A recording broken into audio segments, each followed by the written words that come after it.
Hey guys, it's your girl AFM Stories and you're welcome back to my YouTube channel, and today's video is a highly requested video, and the video basically is how do I choose my Chevening University choices and course choices. I know how difficult this can seem, trying to ensure that you choose the right school, especially for longevity, even for your scholarship here. You don't want to make a mistake and choose the wrong school and then come here and you're like, oh my god, this is stressful.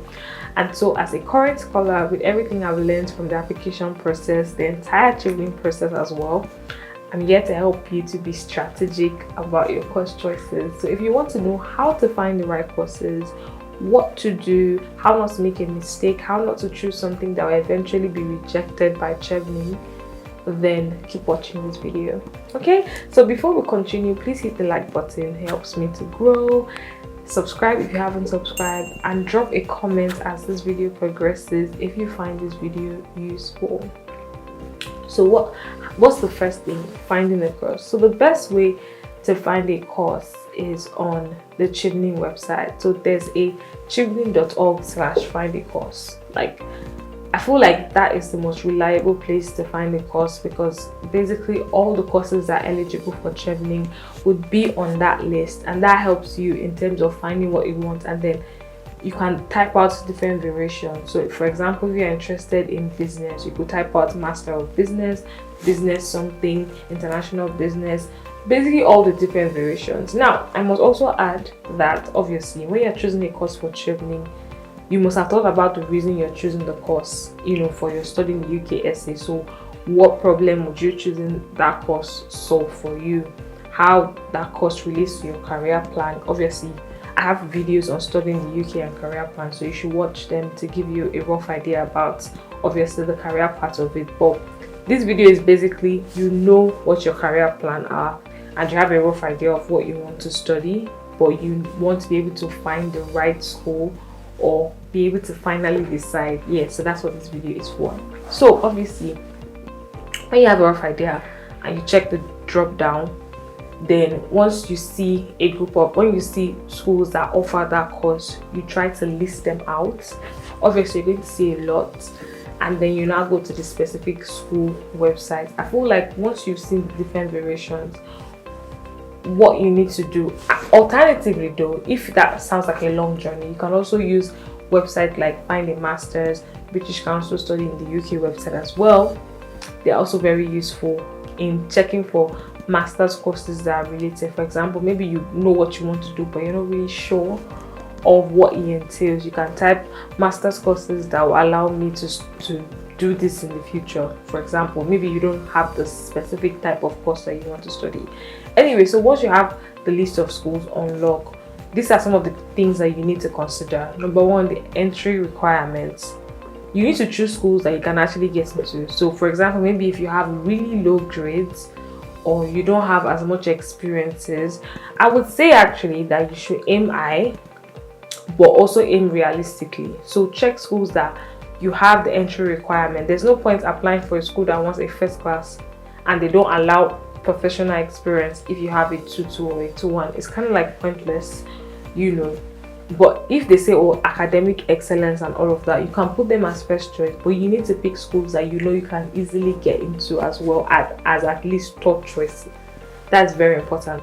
And the kind of schools that you can easily get into are schools that are a little lower ranked. So if you pick all your schools as top 10 universities and you get rejected to all, you are in deep shape. So I always advise you can aim high for your first choice, but your top choice, let it be a school that you smash the entry requirements. So schools that allow 2-2 and above, schools that don't really require too much of experience. And how will you find out this information? By checking the specific entry requirements of the school website. Also, you also need to consider application fees. Do you have the money for application fee? There's no point picking schools that you have to pay a lot of money to apply. Also check the criteria for conditional selection or acceptance of the award. So some schools, for them to give you admission, you have to in 1 week's time pay £1,000. Some schools £1,000 or £2,000 for you to secure the admission that you got with them. So obviously those kind of schools, there is no point, except In some cases, obviously, if there's a school like that and it's extremely important that you get the school, you can write to them that you're applying for the Chevening scholarship, and would they be able to waive that requirement as well. That's why I always say apply early. I feel like you should start doing that now if you really want to go to those particular schools.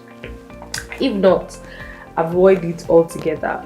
Also, I don't know what the Chevening requirement is for this year for English test, but for example, in my set, and I think this set, it was waived as well. So you want to explore schools that don't require you to write IELTS, and even if Chevening requires you to write IELTS, at least for the beginning stages, you want to choose schools that can give you conditional offer or unconditional offer without IELTS. So schools that allow WAEC certificates, schools that allow the fact that you learned your first language in English. That is very important. You think about, obviously, do I have the money to write tests? No. So let me not do this as well. You also want to think about the location of the school as well. So what is in the environment? How much are the accommodation costs around the school? You need to check the accommodation costs. So you can check the school website for the school accommodation costs, and you can check Rightmove as well.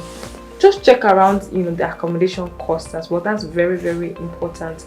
I do have a video on how to find accommodation, so you should watch that video to give you guys on how to find accommodation around it, because in your Chevening year, Chevening is going to give you a stipend, and you don't want to spend 70% of your stipend on accommodation. It's pointless. So you also need to consider, choose places that the accommodation is cheap. Like, I can't overemphasize this. You want to be able to have enough money to tour. So choose places that you can find suitable accommodation for, affordable. Also check their international student score as well. How suitable is the city for international students? How welcoming is the city for international students? Also try to choose schools that you know a couple of scholars or students that have studied there. Speak to some of them, ask them questions. You can go online, type on LinkedIn the name of the school and your country of origin, send people DMs, find scholars basically that have studied in that school and ask them questions as well. Also go on the school social media, check the comments people are commenting on it. What are they saying? Are they dragging your school in public? You want to be able to go somewhere that obviously you know that you are safe. Also, the course duration is very important. Do not choose a school that is 13 months. That's the end. They will yank it off. Pick schools that are between 9 to 12 months. I'll actually advise 12-month schools, because even 12 months is stressful enough. So I can't imagine you doing a 12-month course in 9 months. I don't really advise that. However, if it's an Ivy League school and you just have to go there, then fine. Also, I must also talk about the fact that if you want to study an MBA, there's also a fee cap for an MBA as well. So check that the school does not exceed the Chevening fee cap for the MBA. That is extremely important as well. Also, what are the documents that the school requires you to submit? So some schools require you to submit at least 3 academic references. Do you have up to 3 academic references? Do you want to opt for schools that allow you to submit 1 academic, 1 professional, or 2 professional? So for example, maybe if your first degree is not even related to your academics, or maybe you can't even access your lecturers, you want to pick a school that allows you to submit professional or at least 1 academic reference. That is very important. Also, does your school require you to submit work samples? Do you have work samples? How good are your work samples? You want to be able to do that. I always say your first choice, aim very high. Your third choice, choose a school that you can easily get in at a backup plan, because I have seen situations where people get rejected for their offers and they got the scholarship. You don't want to be in that situation. You want to have a backup plan. That is extremely important.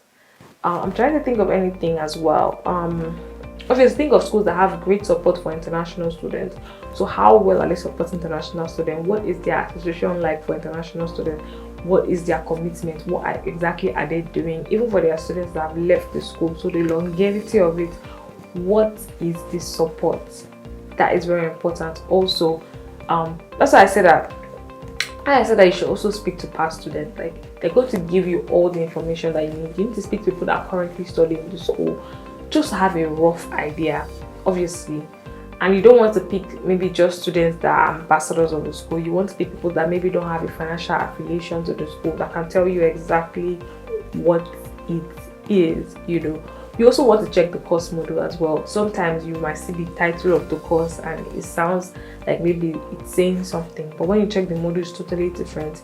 Maybe if you're a practical person and the course is all theoretical, or you're a theoretical person and the course is all practical, or you don't really know figures and statistics and the course has a lot of figures and statistics, you want to be able to pick a course that you can actually study and do well. Like, you don't want to fail, guys. You don't want to fail.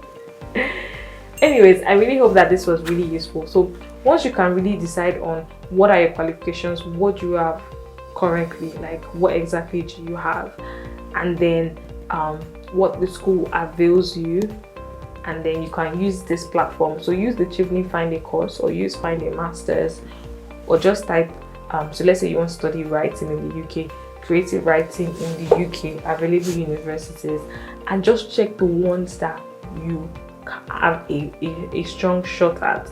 And I'll say apply to the schools now. Your best bet, honestly, apply to the schools now.